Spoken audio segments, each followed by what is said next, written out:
Hello student, welcome to Math and Science Clinic. Today we will study about the class 9 NCERT Science, that is chapter 3, Atoms and Molecules.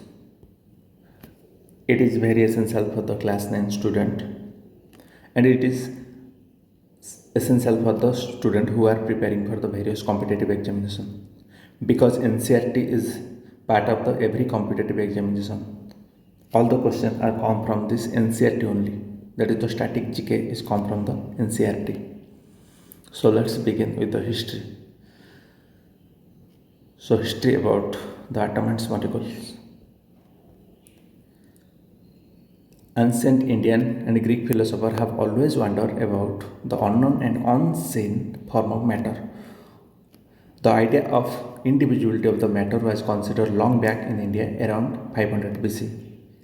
An Indian philosopher, Maharshi Kannada, postulated that if we goes on dividing the matter, that is Padartha, we shall get the smaller and smaller particles. Ultimately, a time will come when we shall come across the smallest particle beyond whose the further division will not possible. He named this particle as a Paramanu. Another Indian philosopher, Pakudha Katayam, elaborated this doctrine and said that this particle normally existed in combined form, which gives us the various form of the matter. So, all these Greek or Indian philosophers wondered about the unseen form of the matter, which cannot be seen with naked eyes or which cannot be seen. Okay, according to the Kannada Rishi, if the particles, any particles of the matter, if we divide it, it becomes smaller and smaller particle. And there will be a time come when these particles became the smallest particle. We got the smallest particle beyond which there is no further division is possible.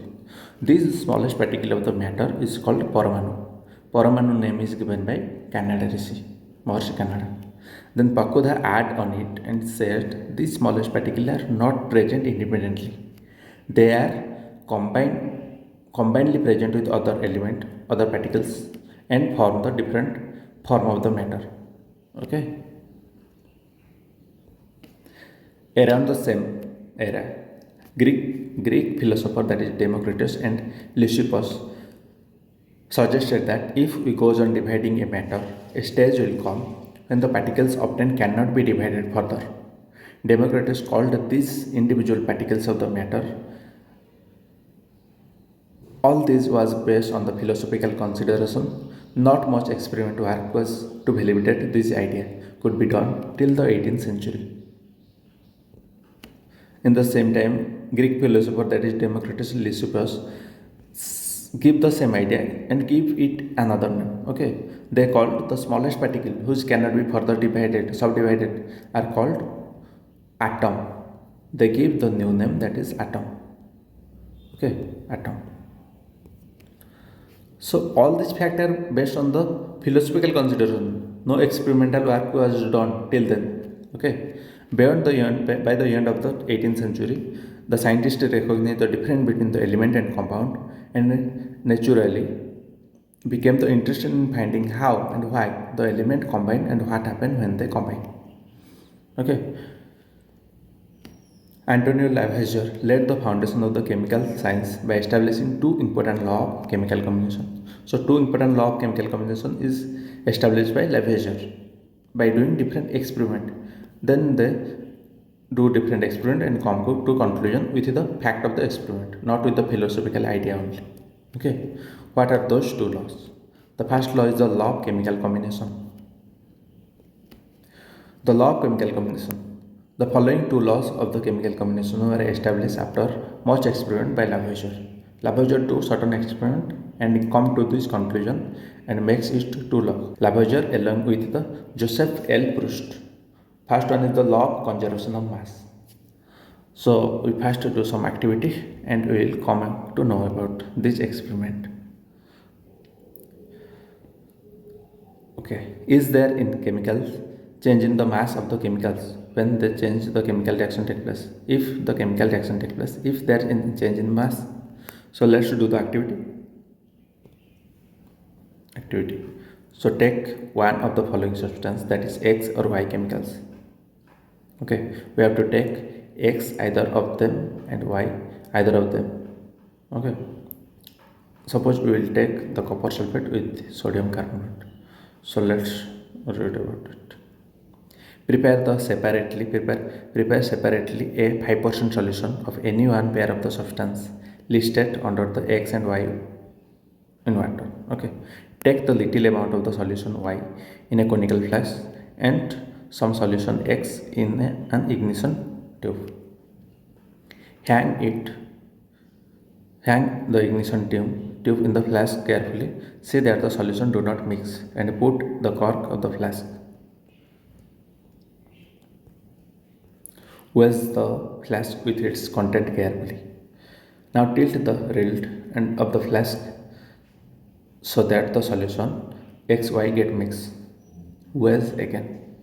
What happened to the reaction of the flask? So let's see.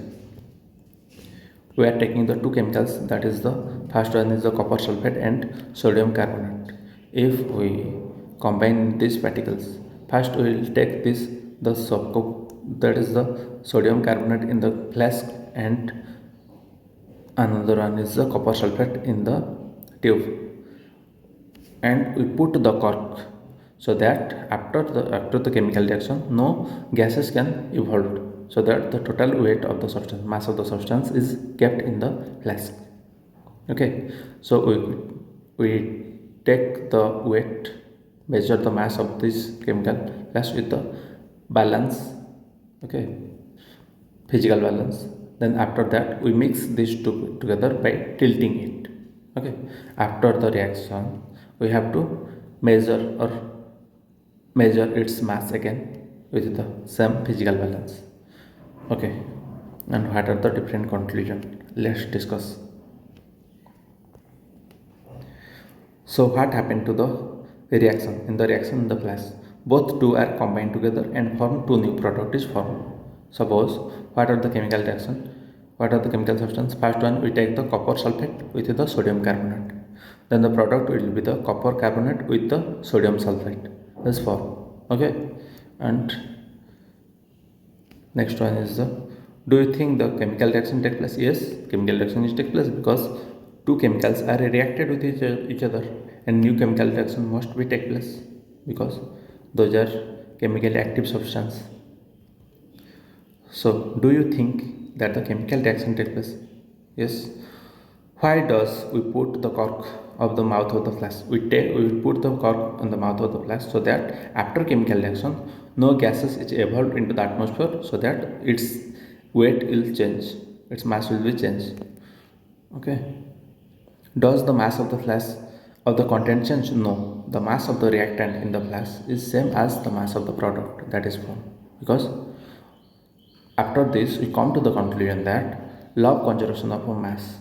Law of conservation of mass stated that mass can neither be created nor be destroyed in chemical reaction.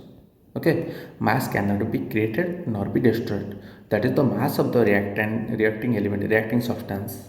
That is same as the mass of the product. The two products are formed. The mass of the reacting substance and the mass of the product is always same in a chemical reaction. That is what is stated in the law of conservation of the masses. So we will study about the laws of chemical constant proportion, the law of chemical constant proportion in the next class. Thank you. Keep supporting, keep learning, and stay blessed.